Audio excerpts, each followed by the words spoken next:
Bonjour et bienvenue à ce bulletin de nouvelles de Masquinongé Média de la semaine du 27 avril. Cette semaine, on débute avec un reportage qui s'intitule « Goûter l'histoire de l'autre ». Allons voir ça à l'instant.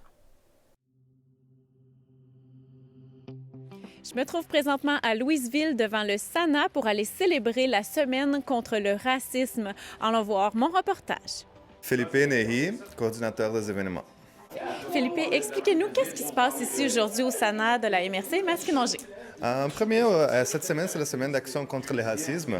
Donc, nous avons ici un chef de cuisine tunisien qui va expliquer un peu la recette et un peu son histoire, son parcours ici au Québec et beaucoup d'autres choses qu'on va apprendre aujourd'hui.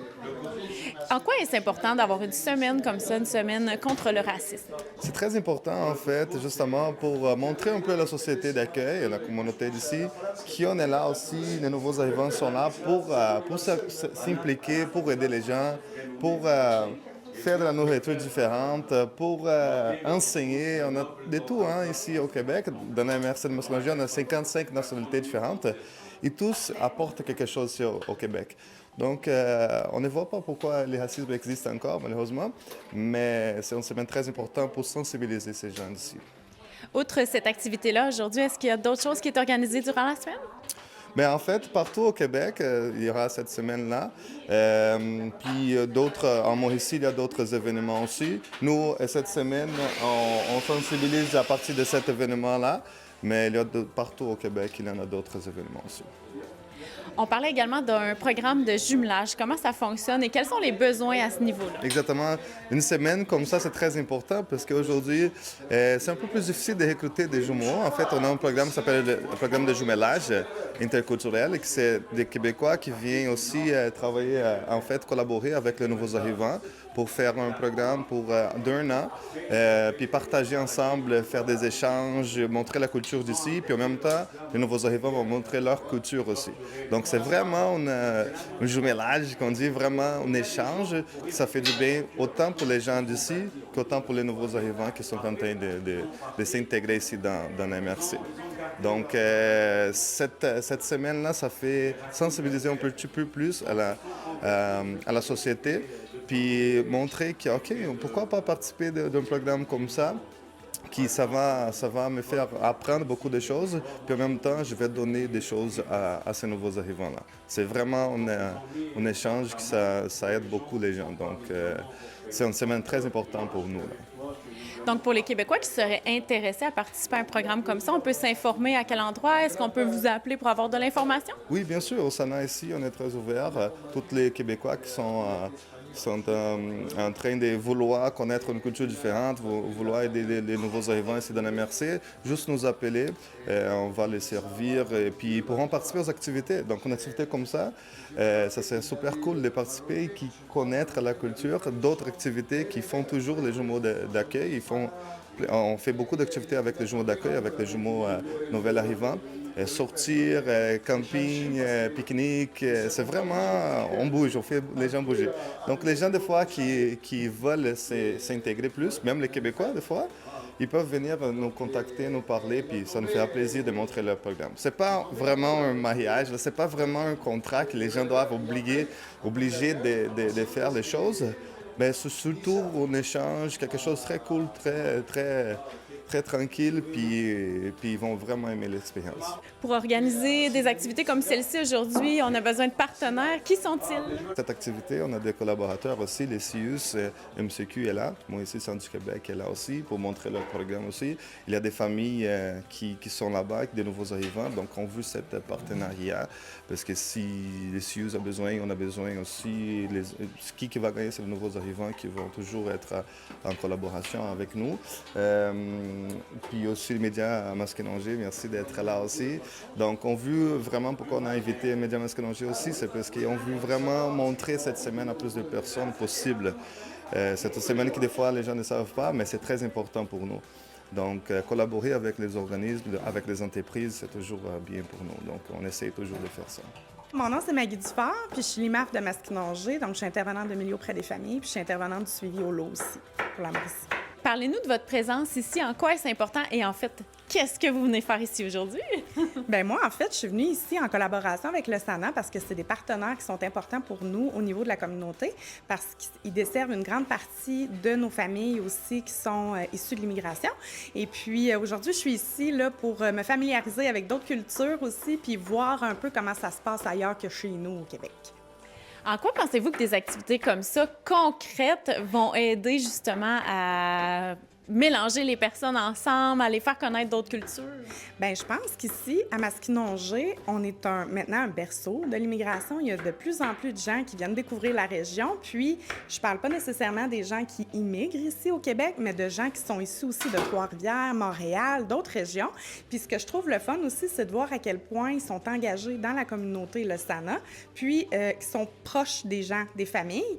Et aussi, moi, ce que je viens faire ici, c'est d'apprendre à connaître un peu le fonctionnement des activités du SANA, puis d'intégrer nos familles à ce mouvement-là pour que les interactions entre les Québécois et les personnes issues de l'immigration soient plus faciles dans la communauté. Yvon Daillet, maire de Louisville. Alors, quelle est l'importance de votre présence ici aujourd'hui? Bien, écoutez, c'est fantastique. Hein? Ce matin, aujourd'hui, on assiste avec un chef tunisien qui va nous faire, on peut dire, une bouffe tunisienne. Alors, il y a des gens arrivent présentement, la salle est pratiquement pleine, c'est fantastique de voir ça. Avec Masquinongé, je vous remercie aussi d'être là, d'être présent. Vous êtes partout sur le comté de Masquinongé, aussi vous débordez un peu partout. Hein? Alors, vous donnez la bonne nouvelle à des gens qui nous écoutent. Alors, on est très fiers ici à la SANA. D'ailleurs, il faut dire aussi, la SANA qui nous reçoit, hein? La SANA qui est installée à Louisville, bureau central de tout le comté de Masquinongé, la SANA.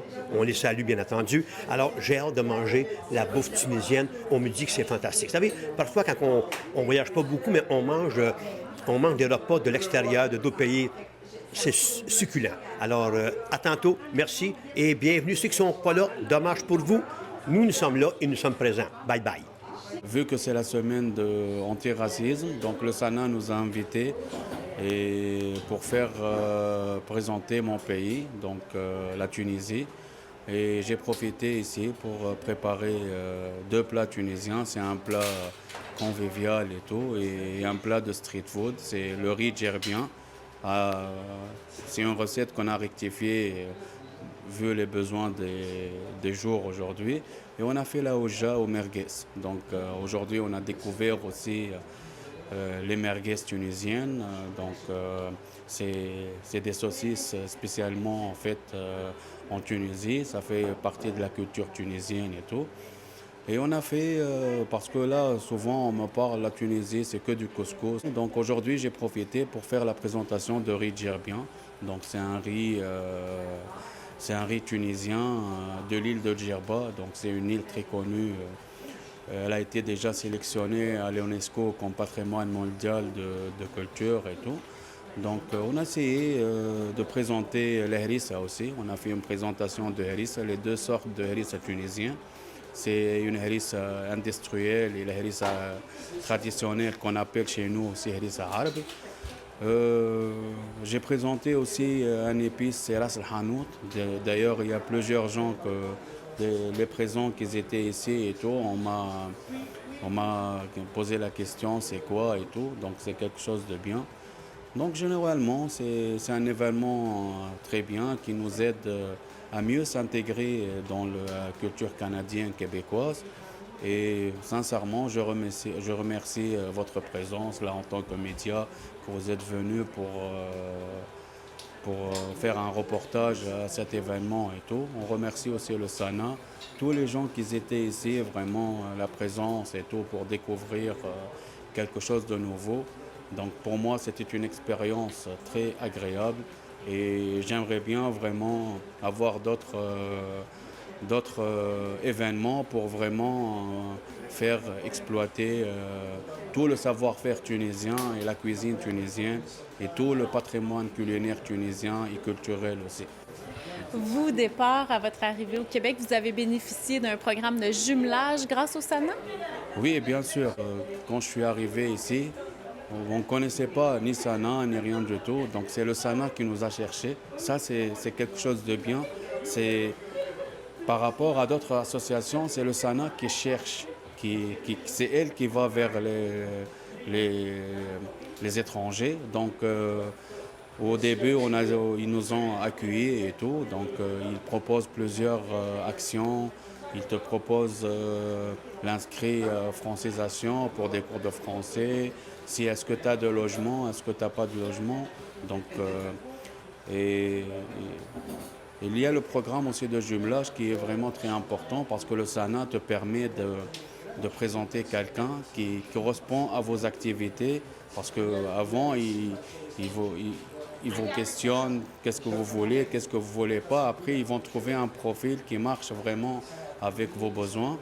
Donc, pour moi, l'exemple de jumelage, c'est quelque chose de très bien. Donc, en fait, le SANA va vous présenter à quelqu'un et vous allez faire un jumelage ensemble. Donc, vous partagez des activités, vous partagez des moments ensemble. Donc, et bien sûr, c'est un programme qui dure 1 an. Mais après 7 ans, là, tu as vécu avec quelqu'un qui t'a montré tout. Donc, vous restez, c'est une sorte de relation qui est contenue. Donc, c'est bien le jumelage. Ça, c'est l'huile tunisienne.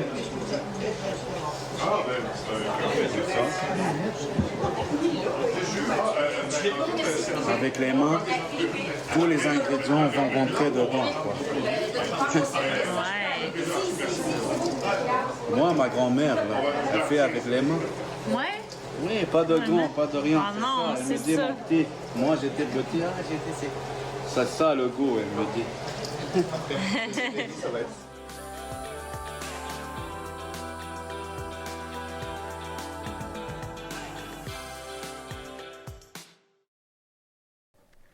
Dans le prochain reportage, notre nouveau journaliste Luc Duchesne s'entretient avec la directrice générale du comité ZIP du Lac-Saint-Pierre. Allons voir ça à l'instant. Je suis en présence de Mme Geneviève Tardy, qui est directrice générale du comité ZIP au Lac-Saint-Pierre. Madame Tardy, on a appris, grâce à un communiqué de presse, que M. Henri-Paul Normandin avait quitté ses fonctions en tant que président. C'était comment de travailler à ses côtés? C'était un charme, je vous dirais, pour plusieurs raisons. Monsieur Normandin est un homme d'une qualité rare, donc d'une éloquence aussi exceptionnelle. C'est ce qui fait, de mon point de vue, en fait, c'était une de ses qualités qui faisait qu'il se démarquait, là. D'une envergure professionnelle impressionnante aussi, il maîtrisait sur le bout de ses doigts tous nos dossiers, les enjeux. Un homme très attaché au territoire, donc travailler avec lui, c'était valorisant d'une part, et aussi, il nous élevait là, par le haut. C'était très agréable, en fait, de travailler avec lui. Ah, c'est bon à savoir. Et je vois que, grâce encore une fois, avec votre communiqué de presse, qu'il a beaucoup travaillé, œuvré dans l'humanitaire. Est-ce que ça a été plusieurs qualités pour atteindre son poste de président dans votre comité? Effectivement, M. Normandin, là, sans maîtriser tous les nombreux détails de son impressionnant CV, c'est un homme qui était particulièrement intéressé par les affaires internationales. Donc, le comité ZIP du Lac-Saint-Pierre a rapatrié ou est devenu mandataire d'une reconnaissance de l'UNESCO en 2020. Donc, le Lac-Saint-Pierre est reconnu comme une région de biosphère, qui est une certification de l'UNESCO. Puis c'est, entre autres, pour cette raison que M. Henri-Paul a développé un intérêt là, pour le Lac-Saint-Pierre. Donc, c'est certain que son profil professionnel a encouragé, si on veut, son implication là, dans notre organisation. Et là, je vois qu'en ce moment, il y a déjà une relève qui est en train de se faire, une sorte de transition en attendant peut-être d'avoir un nouveau poste. Qui est cette fameuse personne? Bien, en attendant, dans le fond, nos règlements internes favorisent l'élection, ben, en fait, pas favorisent, mais prévoient que le vice-président occupe le poste de présidence par intérim jusqu'à l'élection du nouveau président ou de la nouvelle présidente. Donc, ça devrait s'effectuer en fait, pas d'ici le mois de juillet, là, mais au mois de juillet, lors de notre Assemblée générale annuelle. La personne convoitée n'est pas encore connue. OK, parfait, c'est bon.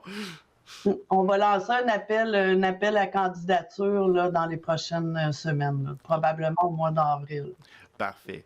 Mais c'est ça, pour l'instant, de ce que j'ai pu comprendre, c'était le vice-président qui Ouais. occupait les fonctions en attendant la dite élection. Monsieur Michel Péloquin, maire de Sainte-Anne-de-Sorel. Oui, d'ailleurs, monsieur Péloquin, lui, de son côté, est-ce qu'il a des bonnes ambitions par rapport à cette responsabilité-là, en attendant que l'élection en question se fasse? Oui, il va remplir son mandat, c'est-à-dire occuper le rôle de présidence par intérim. Toutefois, le poste de présidence en tant que tel, il a déjà mentionné que ce n'était pas possible compte tenu de son agenda. Mhm. Parce que c'est ça, est-ce qu'il y a. Parce que j'imagine que c'est quand même des grandes responsabilités également à ajouter en plus, comme vous avez mentionné, là, de son agenda et de toutes ces choses-là. Quelqu'un qui va utiliser le poste, parce que c'est ça, moi, peut-être au niveau, au niveau comité, je m'y connais peut-être un petit peu moins, mais lorsque l'on fait une transition comme celle-ci, quelle est la responsabilité du responsable qui va occuper cette transition-là? Parce que j'imagine qu'il y a certaines limitations qui sont données, là. Mais écoutez, on est déjà rendu bientôt au mois d'avril, là, donc l'intérim de la présidence, ce n'est qu'un trimestre, donc Ouais. jusqu'au... puis la responsabilité est quand même assez minimale, là, je vous OK. dirais. Ouais. Par contre, lorsque la présidence sera occupée, on parle notamment de l'organisation conjointement avec moi, évidemment, des conseils d'administration et de l'Assemblée générale annuelle, et tous les documents que ça implique, le rapport d'activité, plan d'action, mais au-delà des tâches plus administratives, la présidence va également représenter l'organisation lors d'événements publics ou durant des entrevues. Souvent, la présidence va pas se contenter, parce que c'est pas vraiment le bon terme, là, mais Ouais. va davantage faire des interventions au niveau politique. Mhm. Donc, lorsque vient le temps de faire des interventions publiques, alors que la direction générale va davantage axer sur la mission de l'organisme, les projets au niveau local. Parfait. Donc, c'est le mandat qu'a un président. D'accord. Oui, Eh bien, c'est parfait. Ben, je vous remercie pour ces informations-là, surtout pour moi qui s'y connais un petit peu moins. Là, vous faites partie du comité ZIP au Lac-Saint-Pierre. Pour nos auditeurs qui ne connaîtraient pas ce fameux mouvement, quel est votre objectif principal relié à vos objectifs? Bon. Les comités ZIP, je dis les parce qu'il y en a une dizaine au Québec et ont été mis en place par le gouvernement du Canada dans les années 90. Et puis, notre objectif, c'est de favoriser la restauration de l'écosystème du fleuve Saint-Laurent. Donc, chaque comité ZIP a son tronçon de fleuve Saint-Laurent, donc allons-y de Montréal jusqu'en Gaspésie, là, puis on segmente le fleuve en 10 tronçons. Nous, on s'occupe du tronçon du lac Saint-Pierre. Donc, la limite territoriale, c'est de Lanoraie à Trois-Rivières et tout autour là, du lac Saint-Pierre, donc c'est-à-dire les 20 municipalités riveraines. Toutefois, en 2020, on a rapatrié le mandat de région de biosphère. Puis là, le territoire d'intervention et les différentes actions vont être plus ambitieuses, disons ça ainsi. Le territoire, plutôt que de se limiter aux 20 municipalités riveraines, on parle plutôt des 5 MRC riveraines. Donc, ça porte à 73 municipalités là, le territoire d'intervention. Puis, les actions que nous mettons en œuvre vont être principalement tournées autour de la protection de la biodiversité du lac Saint-Pierre, parce que le lac Saint-Pierre, c'est un joyau écologique à l'échelle non seulement québécoise, mais à l'échelle du Canada également. C'est la plus grande plaine inondable là, en eau douce. Et peu de gens le savent, mais la grande majorité, sinon la majorité de la biodiversité est retrouvée au lac Saint-Pierre. Donc, c'est ça, mais avec le mandat de la région de biosphère, on continue nos efforts en termes de protection de la biodiversité, mais on élargit également à des échelles différentes ou à des niveaux différents. On peut travailler dans la résilience des populations pour faire face au changement climatique. On a des objectifs de réconciliation également avec les nations autochtones. On peut également faire des actions en recherche et en éducation. Donc, tout ce qui touche de près ou de loin le développement durable tombe dans notre mission. Donc, on peut aussi également offrir des services là, à la population pour revégétaliser des bandes riveraines, par exemple, mais aussi aux entreprises pour améliorer leur performance environnementale. Donc, grosso modo, on est un organisme environnemental et social. Wow, c'est excellent. C'est super des bons objectifs. Je suis bien d'accord avec vous. Justement, ben ça, on en parlait plus tôt que vous êtes présentement en mode où vous avez des postes à combler. Est-ce que vous avez une idée des postes présentement qui sont à combler? Il va en avoir 3. Là, on parle évidemment des postes d'administrateurs au sein du conseil d'administration et non des postes d'employés. On va en avoir 3. Là, écoutez, j'ai celui on a revu, écoutez, je récapitule un peu. Récemment, on a mis en place un comité de gouvernance, puis on a revu la composition de notre conseil d'administration. Ça l'explique peut-être un peu si je bafouille sur les noms, là, mais de toute façon, ça va être clarifié dans notre appel de candidature. On a un poste à combler destiné au milieu économique, c'est-à-dire les entreprises privées. On aura également un poste pour les municipalités à combler également. Un poste pour les MRC. Donc, un poste MRC, un poste municipalité, un poste entreprise, un poste nations autochtones. Si je ne me trompe pas, ça fait le tour. Ben, parfait. Ben, ça prouve que vous avez bien révisé vos postulations. Ben, Madame Tardy, si jamais quelqu'un qui nous écoute souhaiterait postuler, est-ce qu'il y a un courriel auquel il pourrait vous contacter, peut-être un site web? Oui, notre site web www.ziplsp.org. Sinon, le courriel info@ziplsp.org également. Puis, restez à l'affût. Là, ils peuvent rester, si les gens suivent nos médias sociaux, donc sur la page Facebook, l'appel à candidature officiellement, là, elle va être lancée. On va envoyer un communiqué de presse aussi. On aura peut-être l'occasion de se reparler pour lancer l'appel à candidature. Puis, pendant le mois d'avril, début mai, on va procéder à des entrevues. Puis, on va ensuite, pour le conseil d'administration de juin, intégrer les nouvelles personnes au conseil d'administration de façon temporaire jusqu'à leur élection officiellement à l'Assemblée générale qui est prévue en juillet. Parfait. Bien, un gros merci, Mme Tardy, pour le temps que vous nous avez accordé. Ça me fait plaisir. Puis je terminerai sur une note positive, c'est-à-dire que notre conseil d'administration, le 26 janvier dernier, au mois de mars, le 21 mars, désolé, je me suis fourvoyée dans mes dates, a adopté une motion à l'unanimité là, pour souligner l'implication exceptionnelle de M. Normandin comme président de notre organisation.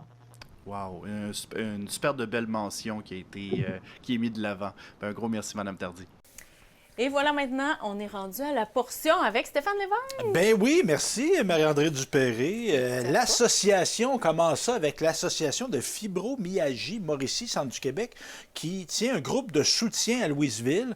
Le prochain est mercredi, le 29 avril à 14h, et le thème sera l'impact du stress sur les douleurs. quand même. Très intéressant. Très intéressant. C'est gratuit pour les membres et ça se passe à la CDC Masquinongé. Et je vous invite d'ailleurs à aller sur les médias sociaux pour trouver l'association de fibromyalgie parce qu'il y a des activités très fréquentes. Donc, c'est une belle occasion pour les gens qui vivent avec ce problème-là de fibromyalgie. Donc, pour s'en apprendre davantage, Sana MRC Masquinongé, Oui. tu as été dans leurs locaux. Effectivement. On a vu le reportage tantôt. Et ils font des activités aussi en dehors de leur local et ils ont eu la très bonne idée d'organiser une sortie pour les travailleurs agricoles au hockey. Ah, ben oui. Quelle belle manière de connaître, s'intégrer à la culture québécoise. Et ils ont eu la chance de participer à un match des Lions. Ben, pas participer. Ils n'ont pas embarqué sur la glace. Ils ont assisté à un match des Lions de Trois-Rivières contre les Wheeling Nailers. Ça, je ne sais pas c'est de où. Et il y avait même un spectacle d'après-match, la Grande Messe. Oh. C'est un hommage aux Cowboys fringants. Ben oui. Fait que là, hockey, Cowboys fringants. J'espère qu'ils se sont gâtés qu'une poutine aussi. Tant qu'à être dans la culture québécoise. Donc, c'est ça. Et une autre page Facebook très intéressante à suivre, les téléspectateurs, le SANA de la MRC Masquinongé, pour en apprendre davantage. Si vous êtes des Québécois issus de l'immigration, mais aussi pour les Québécois qui voudraient participer, faire du bénévolat. Moi, j'ai déjà, entre autres, dans d'autres territoires, accompagné des membres des communautés culturelles. Très intéressant de rencontrer des gens d'horizons divers. On a aussi, il me reste encore un peu de temps, ma chère, mise en valeur des parcours pagayables. Est-ce que tu fais ça du kayak? Ça m'est déjà arrivé, pas de façon régulière, mais oui. Puis il y a le paddleboard aussi, oui, debout. Ça, c'est le fun. J'ai hâte que mes enfants soient assez vieux. Pour savoir l'âge, hein? C'est la sécurité sur l'eau. Oui. Puis c'est ça, si t'es seul avec 2 enfants. Oui, il y a ça. Peut-être que je conseillerais peut-être d'y aller accompagner. Oui. De l'être aimé. On ne sait jamais. Qui sait? Où est-il? Existe-t-il? On ne sait pas. Partons pas de rumeurs. Donc, on a un avis aux municipalités, aux organismes à but non lucratif. Il y a un programme de soutien financier pour les accès pagayables qui est en cours, qui va aller jusqu'au 1er mai. Donc, si vous êtes impliqué dans un organisme ou une municipalité concernée, vous pouvez déposer votre projet. On parle de projets qui visent à protéger des accès existants et aménager de nouvelles mises à l'eau et améliorer vos installations, structurer l'accès public au plan d'eau. Donc, moi, je trouve ça très... je vais me permettre une petite opinion. Je trouve ça très bien qu'on fasse des programmes parce qu'on a beaucoup de cours d'eau au Québec, mais malheureusement, et on travaille à que ça soit le contraire, mais souvent, c'est des accès privés. Oui, c'est bien que tu restes là. Tant mieux que tu aies un bel accès à une rivière, un bel accès au fleuve, mais collectivement, c'est un peu beaucoup à toutes nous autres, le fleuve, puis les cours d'eau. Donc, on puisse y accéder, c'est une belle chose. Je parle, est-ce que j'ai encore un petit peu de temps? Mais non, on n'est plus. Mais non. Un petit mot pour féliciter l'école primaire de Louisville, les élèves de 3e et 4e année qui ont participé au défi « Lis avec moi ». C'était ça que j'avais à dire aujourd'hui. Génial. Merci Stéphane d'avoir été là et merci à tous nos téléspectateurs. On se retrouve la semaine prochaine, pour une autre édition du Bulletin de Nouvelles.